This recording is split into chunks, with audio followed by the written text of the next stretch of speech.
খুব কষ্ট হচ্ছে তোমার, তুমি একটু শান্ত হও।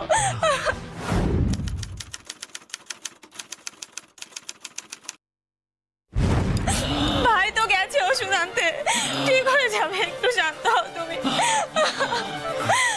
শান্ত হও তুমি। মা,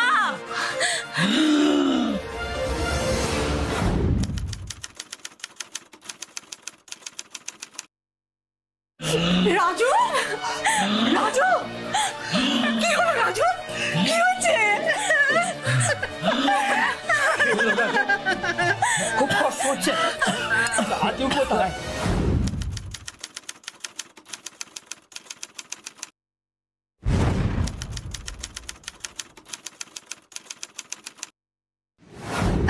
ওকে আমি হাকিম সাহেবের কাছে পাঠিয়েছি।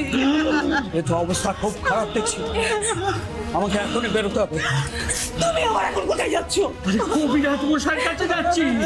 বাবা, বলছিলাম ডাক্তার জেঠুর কাছে গেলে ঠিক হতো না? না না, ওসব ফিরিঙ্গি চিকিৎসা ব্যবস্থায় আমাদের কোনো বিশ্বাস নেই।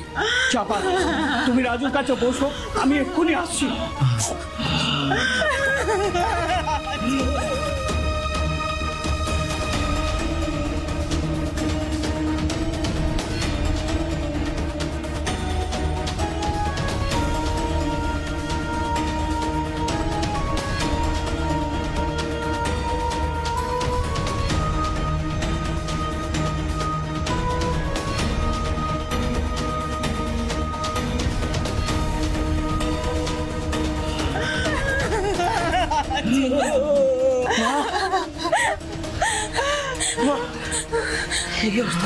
কি হলো রাজু? হাকিম সাহেব ওষুধ দেননি?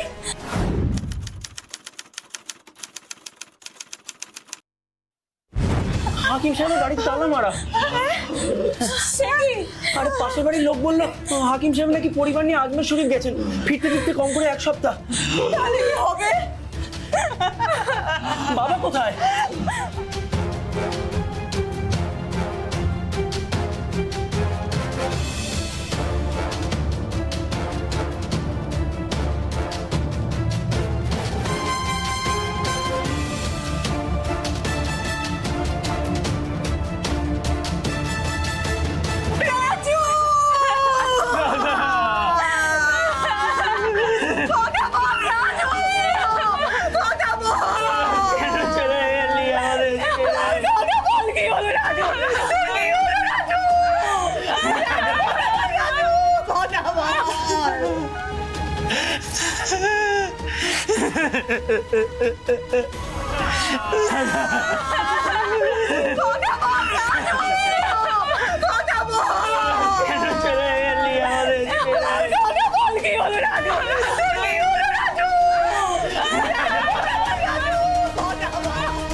স্যার,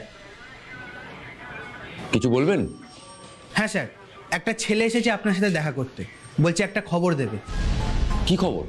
স্যার সেটা তো বলতে পারবো না, তবে বলছে খুবই দরকার। ঠিক আছে, আপনি এক্ষুনি পাঠিয়ে দিন, আমি দেখছি। Okay sir.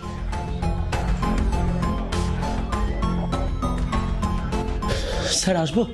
আসুন। আপনি? আমি স্যার হরিপুর গ্রাম থেকে আসছি। আসলে আপনাদের একটা খবর দেওয়ার ছিল স্যার। কি খবর? স্যার আসলে গত রাতে আমার দাদা মারা গিয়েছে। কি করে? ম্যাডাম, আমার দাদার জন্ম থেকেই বুকের রোগ, প্রায় ভুগতো আর কি। কালকে রাত্রিরে আর বাঁচানো গেল না কিছুতেই। তার জন্য থানায় এসেছেন কেন? যা করবার সে তো ডাক্তারই করবে। স্যার আসলে আমার দাদা মারা যাওয়ার পরে কালকে রাত্রিরেই ওই দাদার মৃত্যু শোকে আমার দাদার বউ মানে বৌদি গায়ে আগুন দিয়েছে। সে কি? হাসপাতালে পাঠানো হয়েছে? আসলে আমরা বৌদিকে বাঁচাতে পারিনি। ওই পোড়া লাশটা তাই আমাদের বাড়ির উঠোনে এখনো পড়ে রয়েছে। কাল রাতে গায়ে আগুন দিয়েছে আর এখন এসেছেন থানায় খবর দিতে? আক্কেল তো বলিহারি আপনাদের। কি করব বলুন ম্যাডাম, ওই রকম পরিস্থিতিতে আসলে কি করব বুঝে উঠতে পারিনি স্যার। হ্যাঁ, তাই আমরা কিছু করতে পারিনি, মানে আমরা নিরুপায় ছিলাম স্যার। মিস সেন, আপনি একটা কাজ করুন, আপনি ফোর্স নিয়ে ওখানে চলে যান, আমি একটু পরে আসছি। ওকে স্যার, চলুন।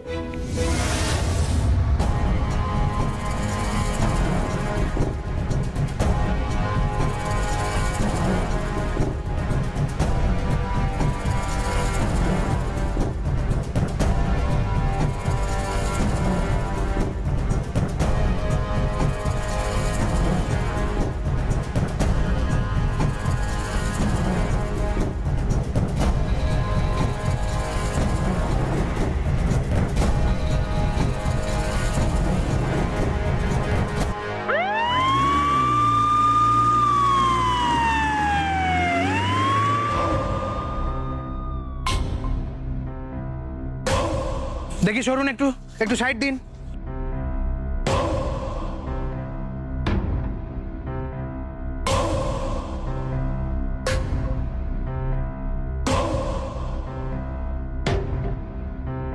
মিস সেন, আমার 20 বছরের চাকরি জীবনে এই ধরনের কেস আমি প্রথম দেখলাম। হ্যাঁ স্যার, স্বামীর মৃত্যুর পর কেউ এইভাবে সুইসাইড করতে পারে সেটা আমিও প্রথম দেখলাম। আচ্ছা, ওই ছেলেটার বডিটা কোথায়? ঘরে আছে। তার তো সৎকারের ব্যবস্থা করতে হবে। হ্যাঁ, তবে তার আগে তো বৌমার লাশটাকে পোস্টমর্টমে পাঠাতে হবে। হ্যাঁ, কিন্তু তার আগে কি স্যার? ওর বাড়ির লোকের সঙ্গে কথা বলাটা খুবই জরুরি। স্যার, হ্যাঁ, আপনার কি কাউকে সন্দেহ হচ্ছে? পরে বলছি, আসুন। ওকে।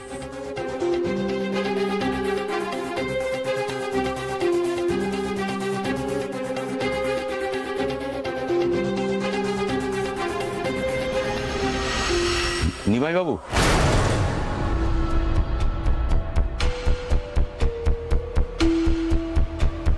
আপনার বড় ছেলের বুকের দোষ কবে থেকে? জন্ম থেকে। ডাক্তার দেখাননি? কবিরাজের ওষুধ খেত। কেন? কবিরাজ মশাই কেন? মাইলখানেক দূরেই তো হেলথ সেন্টার, আর 8 ঘন্টা দূরত্বে জেলা সদর, আর সেখানে তো অনেক ভালো ভালো বুকের ডাক্তার বসে। তা সেসব বাদ দিয়ে আদিকালে কবিরাজ মশাইকে দেখাতেন কেন? 7 পুরুষ ধরে এই গায়ে আমাদের বাস, এই গায়ের চিকিৎসা পদ্ধতির উপরেই আমাদের বিশ্বাস। তাছাড়া কি? তাছাড়া আমরা ব্রাহ্মণ, পুজো আচ্ছা করে কোনো মতে দিন চলে। ওইসব বিদেশি ওষুধ বিশুধ কেনার ক্ষমতা আমাদের নেই। বোঝো। আচ্ছা, আপনার ছেলের কতদিন হলো বিয়ে হয়েছিল? এই তো গেল বৈশাখে দাদার বিয়ের 1 বছর পূর্ণ হয়েছিল। আপনি তো রাজুর ভাই। আগে কি করেন? আমি ওই পুজো আচ্ছাই করি, আর একটা ছাত্রকে সংস্কৃত পড়াই। তা কাল রাতে ঠিক কখন তোমার দাদা মারা গেলেন? ওই 9:30 নাগাদ। তা তোমরা ডাক্তার বদ্যি ডেকে আনার চেষ্টা করোনি?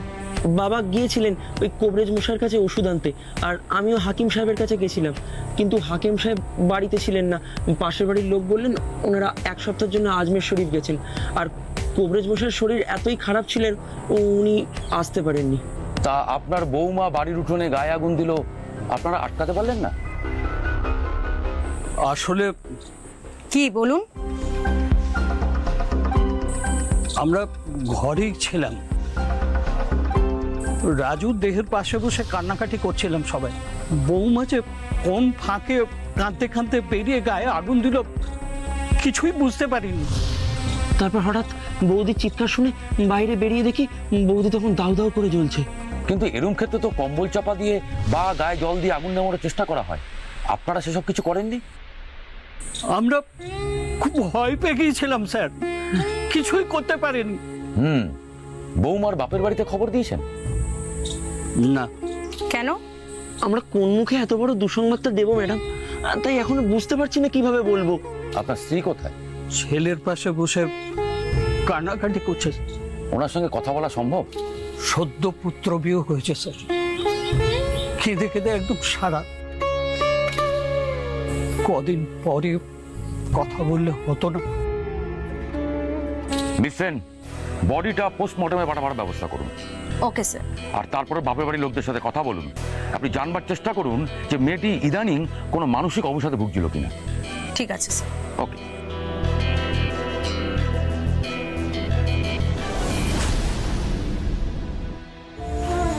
না ম্যাডাম, আমার বোন কোনো রকম মানসিক অবসাদে ভুগছিল না।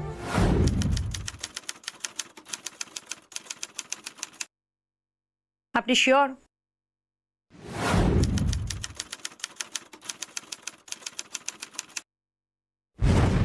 হ্যাঁ, ও খুব হাসি খুশি মেয়ে ছিল, ওর অনেক স্বপ্ন ছিল চোখে। এই তো ঠিক বিয়ের আগে একদিন। ঠাকুরজি বলছি, শোনো না। ও মা, এ আবার কি বিচ্ছিরি রকমের ডাক? কেন? আগেকার দিনে তো ননদকে ঠাকুরজি বলেই ডাকা হতো। হ্যাঁ, ডাকা হতো, তবে সেটা মোঘল আমলে। এখনকার দিনে কেউ আর এইসব সেকেলে সম্বোধন করে না। বাবা, আমাদের মল্লিকা দেখছি গ্রাম দেশে থেকে মনে মনে বড্ড আধুনিক। তা গ্রামে থাকি বলে কি মনে প্রাণে সেই সেকেলে ধ্যান ধারণা নিয়ে আঁকড়ে বসে থাকতে হবে বৌদি? এটা হলো ইন্টারনেটের যুগ। এখন শুধু সামনে এগিয়ে যাওয়া, নতুনকে জেনে তাকে আপন করে নেওয়া। তাই নাকি? তা আমার এই মিষ্টি ননদটা কি প্ল্যান করেছে, কিভাবে সে নতুনকে আঁকড়ে ধরবে শুনি একটু।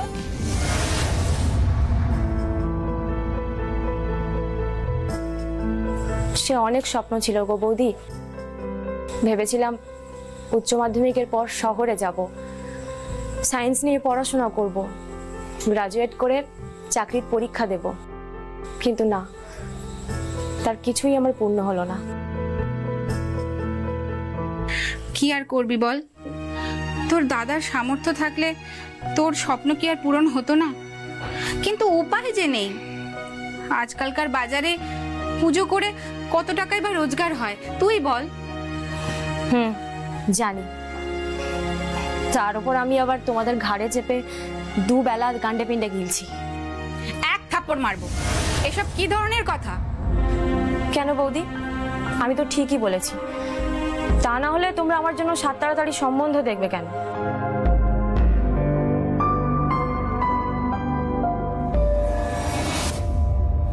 না না, আমাদের সংসারে কোনো অভাব নেই। যজমানরা পুজো বাবদ যে দক্ষিণা দেয় আর কলাটা মূলোটা যা পাওয়া যায় তাই দিয়ে আমাদের ভালো মতোই চলে যায়। আর তুমি আমাদের বাড়িতে বৌমা নয়, নিজের মেয়ের মতোই থাকবে। আমরা ভালো মন্দ যা খাবো তোমার পাতেও তাই পড়বে। শুধু একটা অনুরোধ ছিল। হ্যাঁ বলুন না। বিয়ের পর আমার বোন পড়ালেখাটা করতে পারবে তো? এ কিরকম চাহিদা? এসব আবার হয় নাকি? আমাদের গ্রামাঞ্চলে এসব চলে না। কোন মুখে যে বলছেন এসব কথা কে জানে।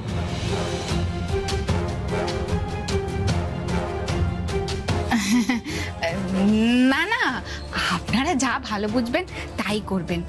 আর তাছাড়া মেয়ে লেখাপড়া শিখে কি করবে বলুন? সেই তো আমার মতো শ্বশুর বাড়িতে হাঁড়ি ঠেলতে হবে।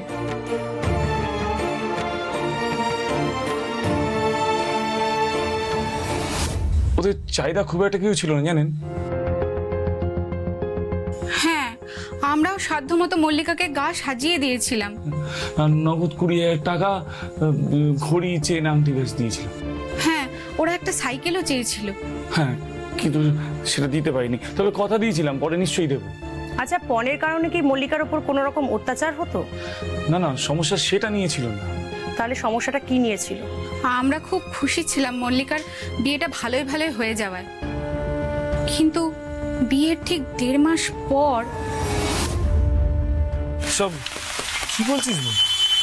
হ্যাঁ দাদা, আমি সত্যি বলছি। ওরা রোগ লুকিয়ে ছেলের বিয়ে দিয়েছে। রোগ? কি রোগ? কিসের রোগ? আমার স্বামীর বুকের দোষ আছে। সে কি? হ্যাঁ, আর এটা কোনো একদিনে হঠাৎ করে ধরে যাওয়া রোগ নয়। ও বুকের দোষ নিয়েই জন্মেছিল। হুমা, কি গো? ওরা তো আমাদের কিছু বলেনি এসব। সে বলবে কেন? শিয়ানা মাল সব। বললে কি ছেলের সাথে আমার বোনের বিয়ে দিতাম? তো তোরা আরো শুনলে অবাক হয়ে যাবি দাদা। আমার দেওর তাজু। হ্যাঁ, কি হয়েছে ওর? ওরও জন্মগত বুকের রোগ আছে। ছি ছি, এখন আর ছিছি করে কি হবে? যা সর্বনাশ হওয়ার সে তো হয়েই গিয়েছে। সে হয়তো হয়ে গিয়েছে, কিন্তু এর একটা জবাবদিহি আমি চাই, না হলে ওরা পেয়ে বসবে। চ চ।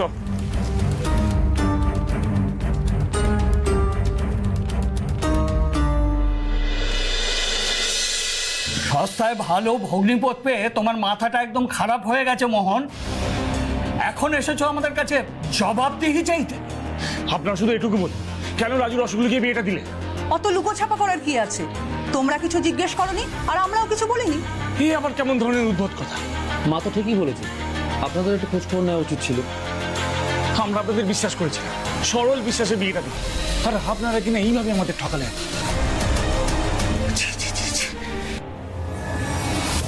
সেদিন রাজু আর ওর বাবা একেবারে রণংদেহী মূর্তি ধারণ করেছিল। আমি আর কিছু বললে হয়তো আমাকে ধরে পিটিয়েই দিত। সে কি?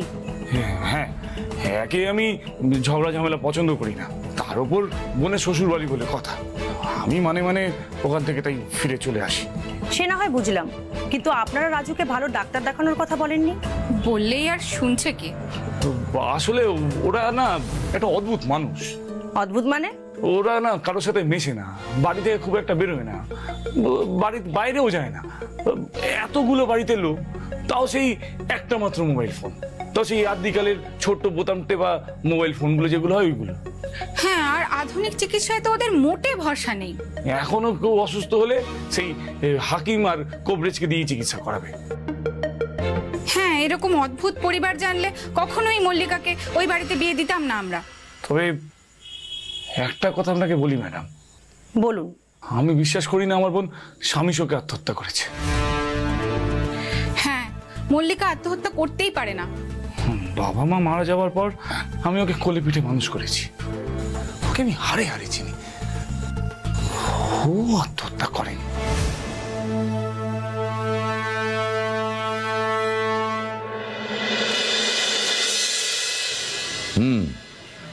মল্লিকার পোস্টমর্টম রিপোর্টে ইঙ্গিত দিচ্ছে যে সে আত্মহত্যা করেনি। হ্যাঁ স্যার, পোস্টমর্টম রিপোর্টে পরিষ্কার উল্লেখ আছে যে গায়ে আগুন লাগার আগে মল্লিকাকে কিন্তু ব্যাপক মারধর করা হয়েছিল।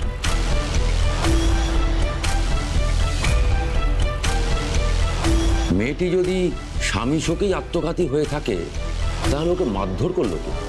সেটাই তো বুঝতে পারছি না স্যার। তাহলে কি ওর শ্বশুর বাড়ির লোকজনেরাই? কিন্তু তারাই বা ওকে মারবে কেন স্যার? প্রত্যেকটা ক্রিয়ারই একটা কারণ থাকে। তাহলে আপাত দৃষ্টিতে আমারও এটাকে একটা সাধারণ সুইসাইড বলে মনে হয়েছিল, কিন্তু ময়নাতদন্তের রিপোর্ট যা বলছে সেটা দেখে মনে হচ্ছে ব্যাপারটা তো সহজ নয় যতটা আমরা প্রাথমিকভাবে ভেবেছি। স্যার, মল্লিকার শ্বশুরবাড়ির লোকজনকে তুলে আনবো? না। কেন স্যার? এখনো পুরো ব্যাপারটা ক্লিয়ার নয়, আর ওদের বিরুদ্ধে কোনো এভিডেন্সও নেই।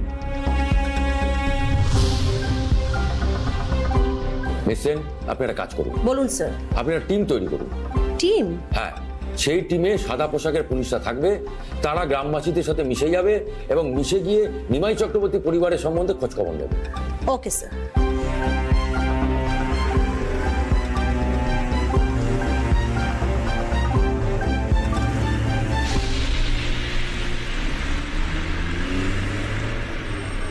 এরপর আমাদের তদন্তকারী অফিসার এবং কনস্টেবলরা ছদ্মবেশে ফিল্ডে নেমে পড়ে। তারা পুরো এলাকা জুড়ে ছড়িয়ে পড়ে, খোঁজখবর নেওয়া শুরু করে। সিভিল ড্রেসে মানুষের সাথে মিশে নিমাই চক্রবর্তী এবং তার পরিবারের বাকি সদস্যদের খোঁজখবর নেওয়ার চেষ্টা শুরু করে।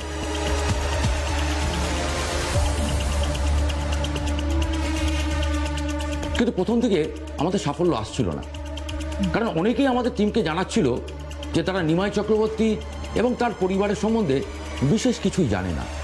কেউ কেউ তো আবার মুখও খুলছিল না, এড়িয়ে চলছিল। কিন্তু কিন্তু আমরা হাল ছাড়িনি, কারণ আমরা জানতাম যে গ্রামের কোনো না কোনো লোক নিমাই চক্রবর্তী এবং তার পরিবার সম্বন্ধে আমাদের কাছে ঠিক ইনফরমেশন দেবে। আর তখনই আমরা পেয়ে যাই এমন একজনকে যে ছিল আমাদের কাছে অন্ধকারের আশার আলোর সমতুল্য। নিমাইয়ের কথা আর কি বলবো বাবা, ছোটবেলা থেকেই ও গারল। কেন এমন কথা বলছেন কেন? ও একেবারে মাথা মোটা গোয়ার একটা। তাই নাকি? সারাদিন কেবল পুজো আচ্চা নিয়েই থাকে, বুঝেছো?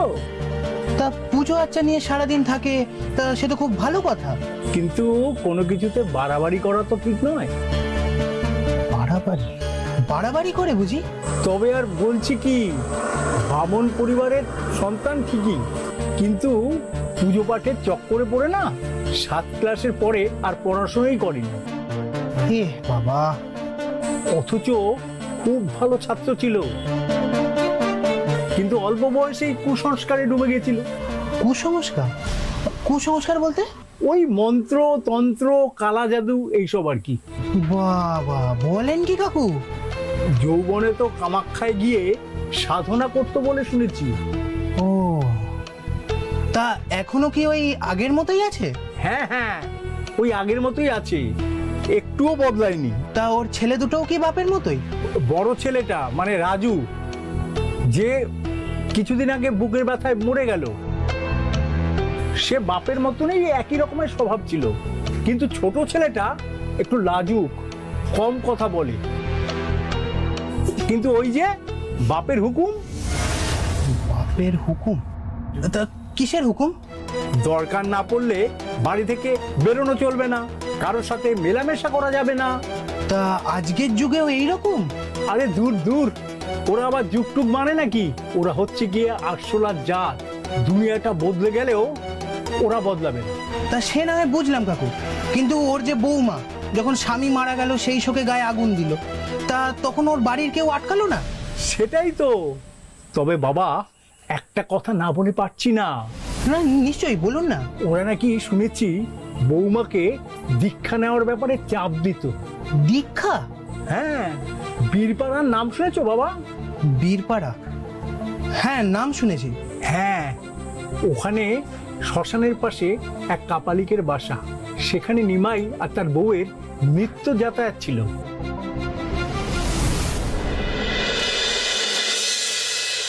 কাপালিক? হ্যাঁ স্যার, ইন্দ্র গ্রামে ঘুরে খবর এনেছে যে ওই বীরনগর শ্মশানের পাশে ওই কাপালিকের আখড়া। আর ইদানিং নাকি নিমাই চক্রবর্তী তার বউয়ের সঙ্গে রেগুলার সেখানে যাতায়াত করত। কেন যেত? স্যার, এও খবর পেলাম যে বৌমার ওপর ইদানিং নাকি দীক্ষা নেওয়ার ব্যাপারে বেশ চাপ সৃষ্টি করা হয়েছে। ব্যাপারটা ভীষণ গোলমেলে। হ্যাঁ স্যার। নিমাইয়ের বড় ছেলে যে রাতে গত হলো, সেই রাতে স্বামী শোক সহ্য করতে না পেরে তার স্ত্রী গায়ে আগুন দিয়ে আত্মহত্যা করল। অথচ পোস্টমর্টেম রিপোর্ট বলছে যে গায়ে আগুন লাগার আগে তাকে মারধর করা হয়েছিল। কে মারধর করলো? কেনই বা মারধর করলো? দীক্ষা নেওয়ার জন্য কেনই বা চাপ দেওয়া হচ্ছিল? কেনই বা রাজুর মৃত্যুর আগে নিমাইবাবু আর তার স্ত্রী ঘন ঘন কাপালিকের কাছে যেত? তাহলে কি স্যার? এই সব কটা পয়েন্ট কানেক্ট করলে সন্দেহের তীরটা কিন্তু নিমাইবাবু, তার বউ আর তার ছোট ছেলের দিকেই যায়। তাহলে স্যার ওদের তুলে আনতে বলি? না, এখন না। আমাদের আরো কিছু এভিডেন্স জোগাড় করার আছে, তারপরে আমরা স্ট্রং অ্যাকশন নেব।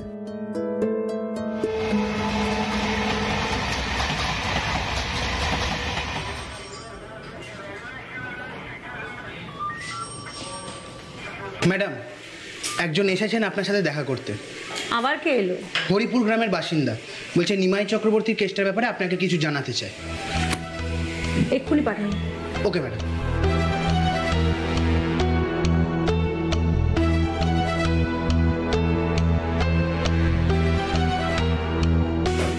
নমস্কার ম্যাডাম। নমস্কার, বলুন কি বলতে চান? আমার নাম গোকুল পাত্র। আমি হরিপুর গ্রামেই থাকি। নিমাই কাকার বাড়িতে রাত্রে যেটা ঘটেছে ম্যাডাম, সেটার বিষয়ে আপনাদের একটু দিতে চাই। হ্যাঁ বলুন। আমি সেদিন রাতে যাত্রা দেখতে গিয়েছিলাম মানিক চকে। যাত্রাটা অতীব জঘন্য ছিল, তাই আমি মিনিট 15 দেখেই উঠে চলে আসি। ফেরার পথে হঠাৎ শুনি আমাকে বজ্জাত মেয়ে ছেলে, আমরা যা বলবো তোকে তাই করতে হবে। একদম চল। তোমাদের সাথে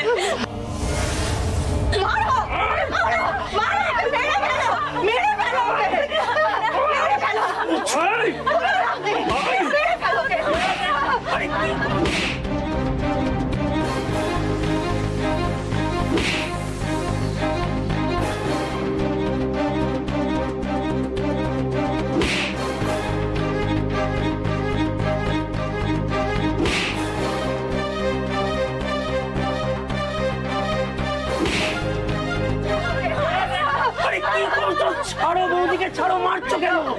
মারছো কেন বৌদিকে? তুই একদম চুপ। বানোর জন্য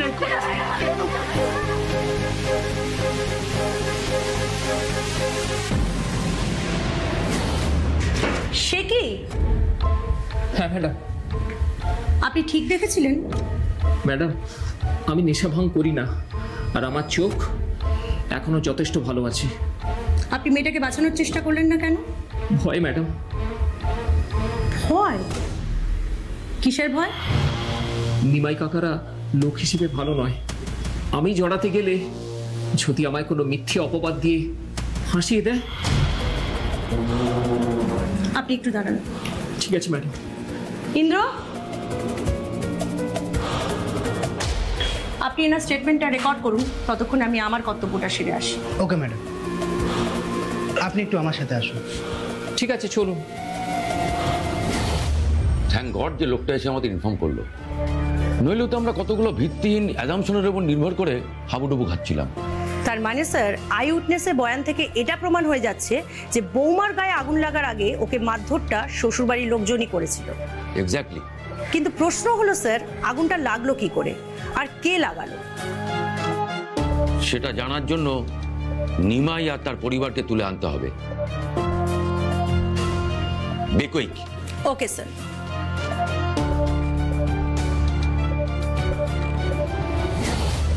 এত বড় একটা ইনফরমেশন পাওয়ার পর আমরা আর অপেক্ষা করিনি। আমরা তখনই সিদ্ধান্ত নিয়েছিলাম যে এবার ডাইরেক্ট অ্যাকশনে যাব। সেই মতো আমাদের টিম তড়িঘড়ি নিমাই চক্রবর্তীর বাড়িতে হানা দেয়। নিমাই চক্রবর্তী, তার স্ত্রী চাপা এবং নিমাই চক্রবর্তীর ছোট ছেলে তাজুকে আটক করে এবং তারপর আমাদের থানায় নিয়ে আসে। এরপর নিমাই চক্রবর্তী, তা আপনার পঞ্জিকা কি বলছে? আপনার আজকের দিনটা কি শুভ না অশুভ?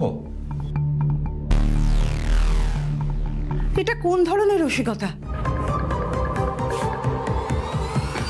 রসিকতা নয়, আপনারা অত্যন্ত চালাকি করে আমাদের ভুল পথে চালনা করেছেন, ডাহা মিথ্যে গল্প বানিয়েছেন।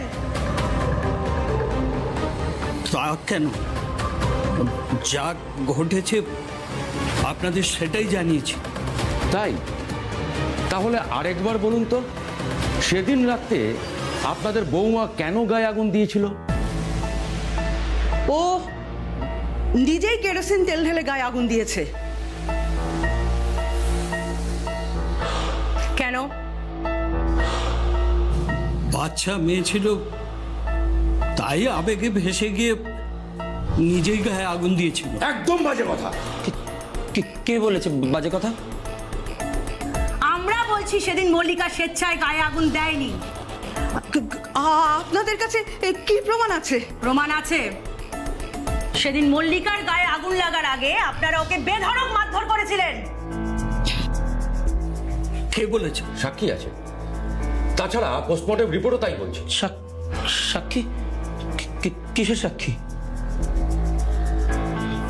তোমাদের গ্রামেরই একজন সেই রাতে তোমাদের বাড়ির বেড়ার ফাঁক থেকে দেখেছিল যে তোমরা মেয়েটিকে বেধড়ক পিটাচ্ছ।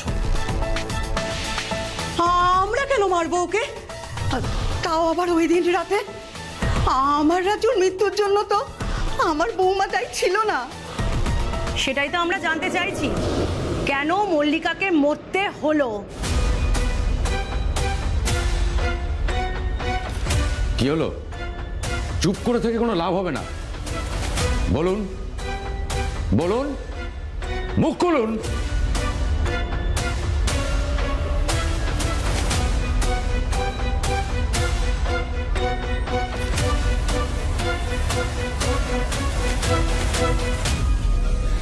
আমাদের আর কিছু বলার নেই। বেশ, আমরা কেসটাকে এমন ভাবে সাজিয়ে দিচ্ছি যাতে আপনাদের তিনজনেরই ফাঁসি হয়। না না, আপনি কি বলছেন? আমি তখনই ওদের বারণ করেছিলাম, ওরা কেউ আমার কথা শুনলো না। চুপ কর। কেন কেন চুপ করবো? হ্যাঁ, তোমার আর মায়ের পাপের ফল আমি কেন ভোগ করবো? দোষ করলে তোমরা, আমি কেন ফাঁসির কাটে ঝুলবো বলতে পারো? আমার ছোট ছেলেটার কোনো দোষ নেই দিদিমণি, ও আমাদের অনেক বারণ করেছিল, আমরাই ওর কোনো কথা শুনিনি। এবার খুলে বলুন, সেদিন রাতে ঠিক কি হয়েছিল? রাজু আর তাজু আমার দুই ছেলে, জন্ম থেকেই ওরা বুকের দোষ নিয়ে জন্মেছিল। অনেক হাকিম কবিরাজ বুদ্ধি দেখিয়েছি, হাজার ওষুধেও কোনো সুরা হয়নি। শহরে গিয়ে কোনো ডাক্তার দেখাননি কেন? ওর বাবার চিন্তা ভাবনা ছিল সেকেলে গোছে, ওর বিশ্বাস ছিল ডাক্তারের ওষুধে কোনো কাজ হবে না। তন্ত্র মন্ত্র টুকটাকের ওপরে ওর বাবার খুব ভরসা ছিল। তারপর মাস 6 আগে না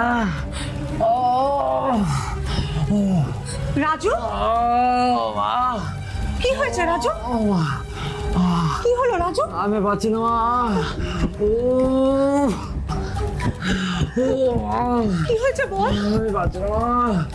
কি কষ্ট হচ্ছে? কিরে, এর ব্যথাটা কি আবার বেড়েছে নাকি?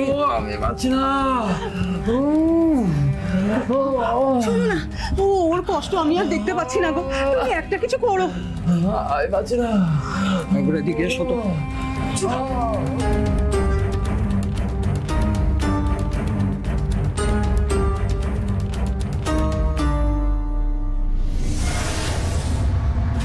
বলো, কি বলবে? ওই সব শহুরে ডাক্তার আমি দেখাবো না চাপা। তুমি এখনো এই কথা বলছো? আরে ওরা সব বুজরুক হয়। কিন্তু হাকিম বা কবিরাজের বড়ি খেয়েও তো কোনো কাজ হচ্ছে না। জানি,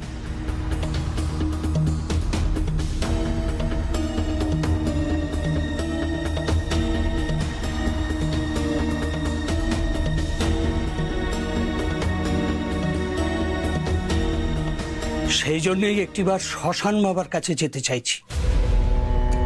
কার কাছে? বীরনগরের শ্মশানের পাশে একজন কাপালিক আস্তানা গেড়েছে বলে খবর পেয়েছি। হ্যাঁ তো? আজ বাদে কাল অমাবস্যা, তুমি আর আমি দুজনে মিলে যাব। রাজুকে বাঁচানোর জন্য পায়ের কাছে হত্যে দিয়ে পড়ে থাকবো। তারপর দেখি বাবা কি বলেন।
বড় দেরি করে ফেলেছিস তোরা। হ্যাঁ, আরো আগে আমার কাছে আসা উচিত ছিল তোদের। অনেক বিলম্ব হয়ে গেছে।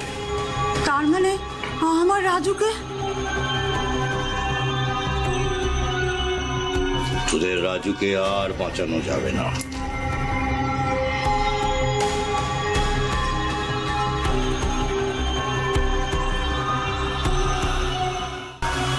তবে তোদের বড় ছেলেকে জমে টেনে নিলেও তোদের ছোট ছেলেকে আমি ঠিক বাঁচিয়ে দেবো। তাই করুন বাবা, একটা ছেলে গেলেও আরেকটা ছেলে থাক। বুড়ো বাপ মায়ের শেষ বয়সের অবলম্বন হয়ে থাক। বেশ, কিন্তু তার জন্য আমি যা বলবো তাই করতে হবে তোদের। আপনি যা বলবেন আমরা সব করতে রাজি আছি বাবা। তোদের বড় ছেলের বউ আছে? হ্যাঁ। রাজু যেদিন মরবে সেই দিন তোদের পুত্রবধূকে রাজুর সাথে সহমরণে যেতে হবে, তবেই তোদের তাজু বাঁচবে। কি বলছেন বাবা, সতীদাহ? হ্যাঁ। এখন তো সব বন্ধ হয়ে গেছে বাবা, আমাদের তো পুলিশে ধরবে।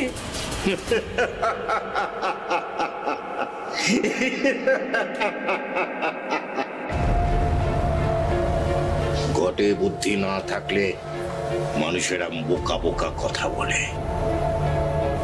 তোদের কি করতে হবে আমি সব বুঝিয়ে দেব। জয় মা, জয় মা, মা মা মা মা গো মা, জয় মা।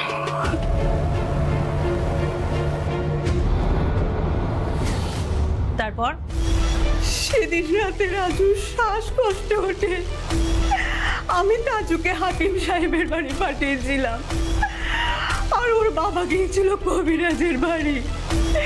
কিন্তু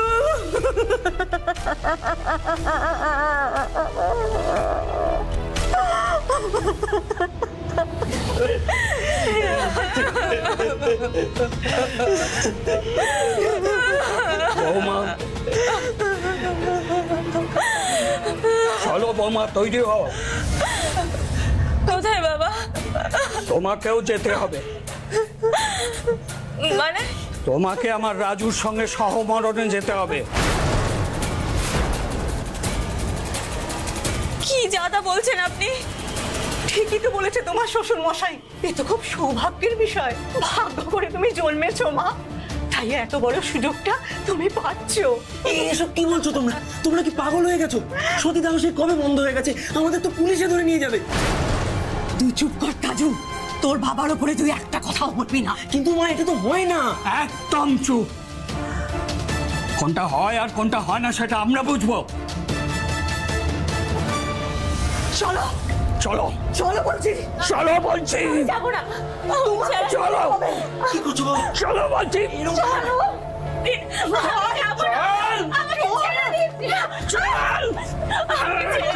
আমি আপনাদের ধরে পায়ে পড়ে আমাকে ছেড়ে দিন।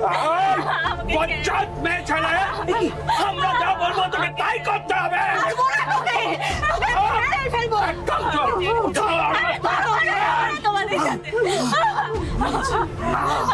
আমাকে ছেড়ে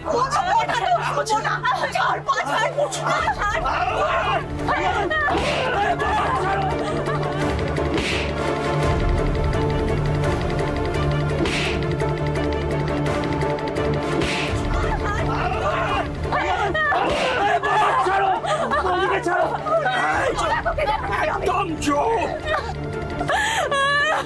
কথা শুনবি না মানে? এই দেখ তোকে আমি কি করি, দেখ। জ্বালিয়ে দাও, জ্বালিয়ে দাও।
সত্যি আজকালকার ইন্টারনেট, রকেট এবং স্যাটেলাইটের যুগে এই ধরনের একটা ঘৃণ্য ঘটনা ঘটতে পারে আমি জীবনেও ভাবতে পারি না।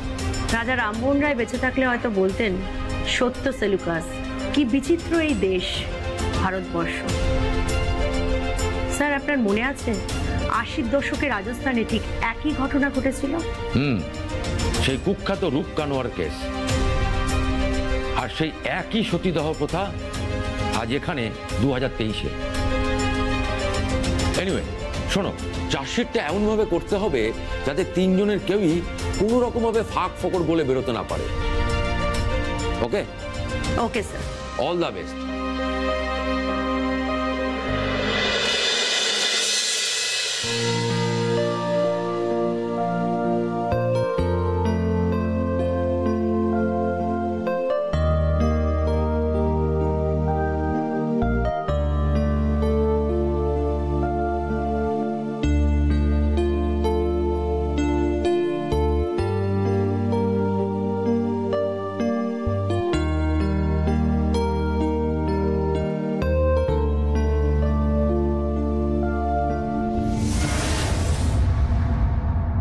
কে তুমি? আমি রিয়া। এই গ্রামেই থাকো? হ্যাঁ। হঠাৎ এখানে এসে গোলাপ ফুল দিলে কেন? স্কুলের দিদিমণি আমাদের মল্লিকা দিদির অনেক গল্প শুনিয়েছে, তাই এসে এখানে দিদির জন্য ফুল রাখলাম। আর দিদিমণি বলেছে মল্লিকা দিদির জন্য এখানে প্রার্থনা করতে। আর কি বলেছেন তোমার দিদিমণি? আর বলেছে সারা জীবন অন্যায় আর কুসংস্কারের বিরুদ্ধে লড়তে, নইলে আরো অনেক মল্লিকা দিদিকে এইভাবে চলে যেতে হবে। চলো আমরা একসঙ্গে লড়াই করি। কি করবে তো একসঙ্গে লড়াই? হ্যাঁ।